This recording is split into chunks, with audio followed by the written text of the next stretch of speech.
Netaji रंगनक बसकांगो parking खलाइजाक लाखनै स्राय स्रायके साका कक्तुमा थुमनायरनि बसकांगो आगरतला पुर निगमनि mayor दीपक Majumdar Netaji रंगनक बसकांगो खलाइजाकनै parking हनै स्राय स्रायके कक्तुमा थुमनायरनि बसकांगो कक साका आगरतला पुर निगमनि मेयर दीपक मजुमदार तै रंगनक बसकांगो हा रिजाक तंगमानि आरो पार्किंग खलायनायनि सेब खलाइजाकि मानो हनै बसाका फियाबा आबा रंगनक तै आमसाइनि लुकुरक बाय आचुगि कक सालायमानि यागुलसे पार्किंग खलाइजाकि दा मानो आबो सावि मानसुकनाय हनै बसाका করেছিলাম আলোচনার জন্য।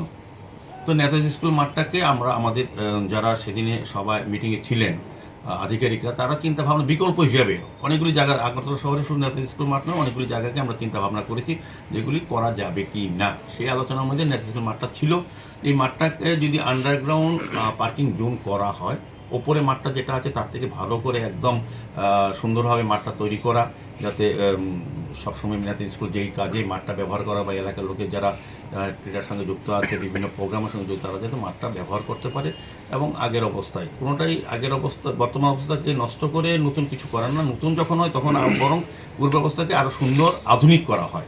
সেক্ষেত্রে আপনারা দেখবেন আমাদের রাজ্যে আমাদের বিজেপি সরকার আসার পর সমস্ত শিক্ষা, স্বাস্থ্য, কৃষি, পর্যটন বা সমস্ত দিক থেকে যেগুলি বিষয় আছে সেগুলি যেমন উন্নতির পাশাপাশি ক্রীড়ার উপরে বেশি জোর দিয়েছেন আমাদের সরকার।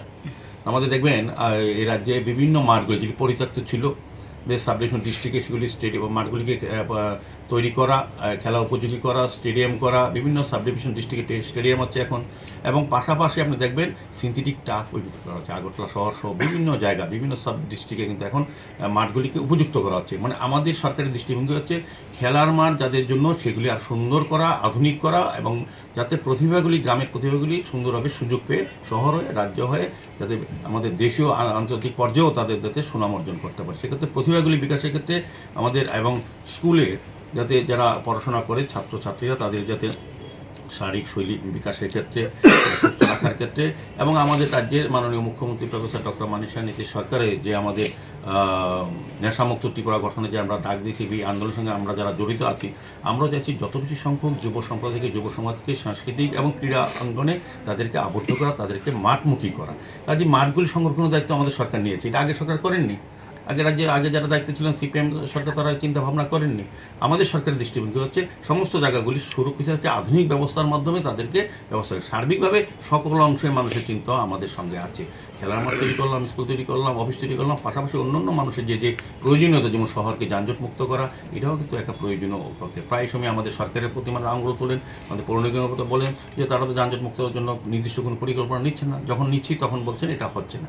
তো আমরা এটা একমত নেতাজি সুভাষ বিদ্যানিকেতনের যে সম্মান, যে ঐতিহ্য এবং আমাদের বীর সেনানী যে নেতাজিকে শ্রদ্ধা জানিয়ে আমরা কোনো অংশেই নেতাজি স্কুলে মাঠকে নষ্ট করতে আমরাও চাই না, কোনো সময় দেবো না। এটা একটা প্রস্তাব আধিকারিকরা তুলেছেন, সেটা আলোচনা হয়েছে। এটা কোনো আমাদের কোনো স্যাংশন নেই, কোনো আলোচনা নেই, কোনো রকম সরকার রাজ্য সরকার থেকে কোনো রকম প্রস্তাব নেই। পূর্ত দপ্তর নগর স্মার্ট সিটিতে কোনো প্রস্তাব, শুধু এটা আলোচনা বিষয়বস্তু জানানো হয়েছিল তাদেরকে। এখানে বলা হয়েছে ওনারা বলেছেন হবে না, ছাড়লো। এটাকে তো আর বাইরে নেওয়ার দরকার ছিল না কোথাও, আমার মনে হয় না। যাই হোক, অনেকে উদ্বেগী যে নেতাজি স্কুলকে যারা ভালোবাসেন বা নেতাজিকে যারা সম্মান করেন বা যে কোনো স্কুল খেলার মাঠগুলি যারা সুরক্ষার জন্য চেষ্টা করেন তাদের উদ্বেগ হওয়ার স্বাভাবিক কারণ থাকবে। সম্মান জানাচ্ছি, তাদের বিরুদ্ধে আমাদের বিরোধ চিন্তা নেই। আমরা বলবো যে মানুষ সচেতন হয়েছে, সুনাগরিকরা আমাদের সহযোগিতা, কিন্তু এমনি বাড়াবাড়ি কোনো প্রয়োজন নেই। এটা সরকারিভাবে এটা তো একজনও বলেননি। যারা নেতাজি স্কুলে ভালোবাসেন, যারা নেতাজি স্কুল উন্নয়নের জন্য অনেকবার মাননীয় মুখ্যমন্ত্রী, উনি এই এলাকার বিধায়ক, রাজ্যের মুখ্যমন্ত্রী, উনি সবসময় আগরতলা শহর না সারা রাজ্যের উন্নয়নে চিন্তা করেন। নেতাজি স্কুলের বিষয়ে মাননীয় মুখ্যমন্ত্রী আমাদের সরকার আসার পর নেতাজি স্কুলের দীর্ঘদিনের সমস্যা, যেটা নেতাজি স্কুলের পরিচালনার সঙ্গে যারা যুক্ত ছিলেন, যারা সিপিএমের সময় ছিলেন, তারা এই কাজগুলো আদায় করতে পারেনি গভর্নমেন্ট থেকে, সিপিএমের থেকে। আমাদের সরকার আসার পর আমাদের নেতাজি স্কুলে আমি নিজেও ভিজিট করেছি 2-3 বার, মাননীয় মুখ্যমন্ত্রী গেছেন, আমাদের আধিকারিকেরা গেছেন। আমরা দেখেছি নেতাজি স্কুলের পিছনে যে জায়গা দখল করেছিল কিছু কিছু বেআইনি দখল দ্বারা, আমরা মুক্ত করার চেষ্টা করেছি। এখানে মাননীয় মুখ্যমন্ত্রী নিজে 4 কোটি টাকা খরচ করে এখানে আপনার কভার ড্রেন করা হচ্ছে, যেটা নেতাজি স্কুলের মাঠে সব জল থাকতো, পিছনে আবর্জনা থাকতো, পরিবেশ দূষণ হতো, মশার উপদ্রব হতো। আমরা নিজে গেছি, নিজে পরিষ্কার করিয়েছি। মাননীয় মুখ্যমন্ত্রী গেছেন, উনি 4 কোটি টাকার উপর টাকা স্যাংশন দিয়েছেন কভার ড্রেন। স্কুলের মাঠের পিছন দিক থেকে আরম্ভ করে। তারপর মাননীয় মুখ্যমন্ত্রী এখানে এই এলাকার নেতাজি স্কুলের যারা পরিচালনা কমিটি, যারা নেতাজি স্কুলে ভালোবাসেন, তারা মাননীয় মুখ্যমন্ত্রীর কাছে আগের মুখ্যমন্ত্রী যারা ছিলেন মানিক সরকার এবং ওনার যে টিম সিপিএমের, ওনার সঙ্গে তারা ডেপুটেশন দিয়েছিলেন, আর অনেকবার তারা চেষ্টা করেছিলেন, কিন্তু কর্ণপাত করেনি কমিউনিস্ট পার্টি। আমাদের সরকার মাননীয় মুখ্যমন্ত্রী প্রফেসর ডক্টর মানিক শাহ নেতৃত্বের সরকার, মানিক শাহ নিজে, মাননীয় মুখ্যমন্ত্রী নিজে 2 কোটি টাকার উপর বাউন্ডারি ওয়ালের স্যাংশন দিয়ে অলরেডি কাজ শুরু হয়ে গেছে, টেন্ডার হয়ে গেছে, কোনটা কাজ পেয়েছেন। তো এটা কারা করেছে, কারা রক্ষা করে নেতাজি স্কুলের মাঠ, নেতাজি স্কুলের ঐতিহ্য রক্ষার পক্ষে কারা? আমাদের সরকার, আমাদের মুখ্যমন্ত্রী, আমরা পৌর নিগম, আমাদের স্মার্ট সিটি, আমাদের পূর্ত দপ্তর, নগরায়ণ দপ্তর। সার্বিকভাবে আমি আজকে আপনাদের সামনে বলবো, নেতাজি স্কুলকে মাঠকে সঠিক করতে রাখা এটা আমাদের সকলের দায়িত্ব।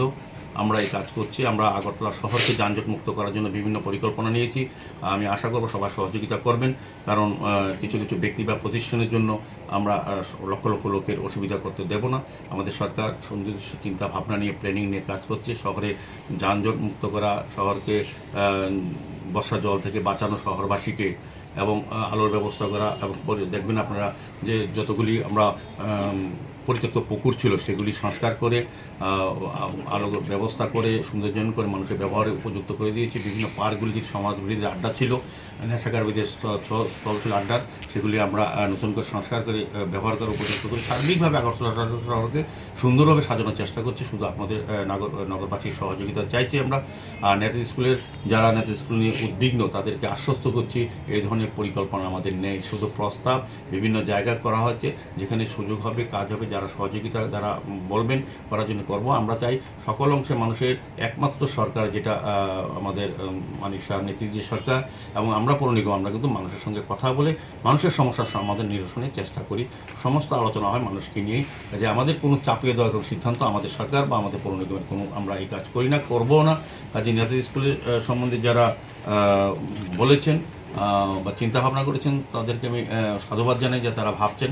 আর যারা এটা নিয়ে অতি রঞ্জিত করে অন্য চিন্তা ভাবনা করছেন, তাদেরকেও তো বলবো, আসুন গঠনমূলক কাজে সরকারের পাশে থাকি, পৌর নিগমের পাশে থাকি, সকলের সুবিধা হবে।